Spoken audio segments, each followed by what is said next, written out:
Thank you very much, Chair. I think it's important to recall that the British Parliament may be shut down, but we are clearly showing today with this debate that the European Union is not what is the case in Britain. And it's fantastic that the Brexit Party and Mr. Farage are making so much noise because they can't do it in Westminster anymore, so they have to do it here.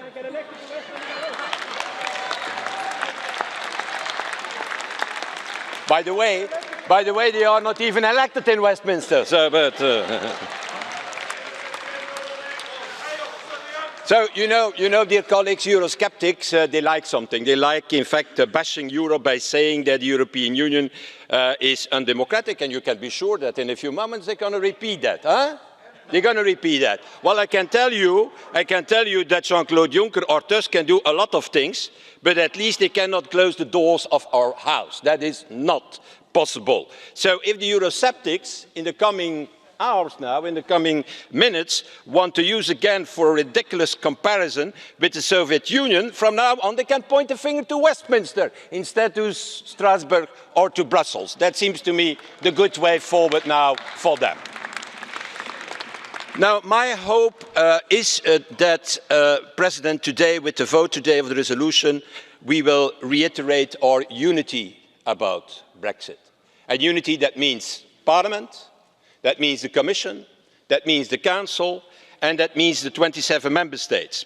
There is no discussion about this. Brexit is bad. It's a bad idea. But it got at least one positive effect. That is to reunite the Europeans and to make the European project, since Brexit, again, more popular. That is what we have seen in all the public opinions inside the European Union. In fact, the message of the people during the elections was very clear. Reform Europe. Don't destroy Europe. Don't leave Europe. And that was the case in all our member states. And that was also the case in Britain, because nearly 40 of the 73 elected British MEPs are Remainers today. That brings me, dear colleagues, to the main point. That is the outcome, the deal. That is still possible, I think. And we as Parliament in the resolution set, in fact, 3 conditions. And I want to recall, President, these 3 conditions. The first is to safeguard the rights of our citizens, and for the Europeans and for the British alike. And today I have to tell you that is not achieved. There are every day in the British press proposals, examples of people already living 1 decade, even 2 decades in Britain, who cannot have this so-called settled status. So I think we need a fundamental shift in the way the UK government applies at least that part of the withdrawal agreement. What we don't need is a bureaucratic application as it is now. What we need from the British government is an automatic registration of all our EU citizens. And I know, and you know, that Boris Johnson, the Prime Minister, likes a lot to compare himself with movie characters, as we know. Well, dear colleagues, concerning citizens' rights, instead of playing the angry Hulk, I think he should inspire himself by another character, the caring nanny, the film of Doubtfire, Mrs. Doubtfire, with Robin Williams, the late Robin Williams. Secondly, I want to come now back to the other problem, the Irish backstop. Or let's call it, Michel, something else maybe. If they have a problem with the backstop, we call it safety net. I think that is something that we can certainly agree on.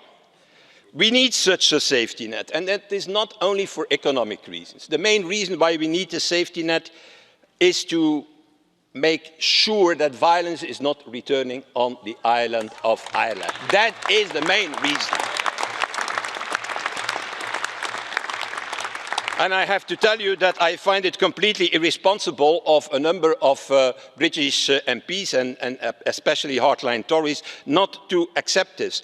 And I have to say, as we speak, there has been, and I asked to Michel Barnier and to Jean-Claude Juncker if they can confirm this during the debate, there have been not one legally feasible and practical alternative being put forward on the table by the UK at this moment.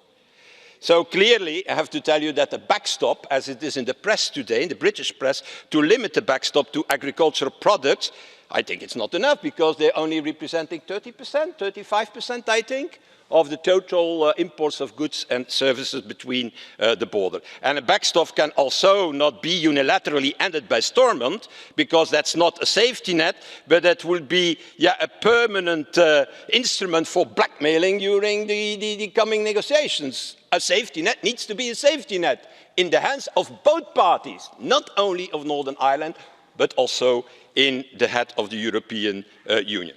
And then my last and final remark, the future relationship. I think it's good to repeat, dear colleagues, because we are a new parliament. More than 60% of our members are new. So it's important that we repeat that we recall that. It's good to repeat that this parliament will never accept an agreement with the UK where Britain can have all the advantages of free trade and zero tariffs, and not aligning with our ecological, health, social standards in the future. That will not happen. I can tell you one thing. I know that there are some people in Britain who think, oh, these Europeans at the end of the negotiation, they will give in. Well, that's maybe possible, but we are not stupid. Huh? We are not stupid, and that means that we will not kill our own companies. We will defend our own companies. We will defend our own economy, we will defend our single market, and we will never accept what people call a Singapore by the North Sea. That will not happen, dear colleagues.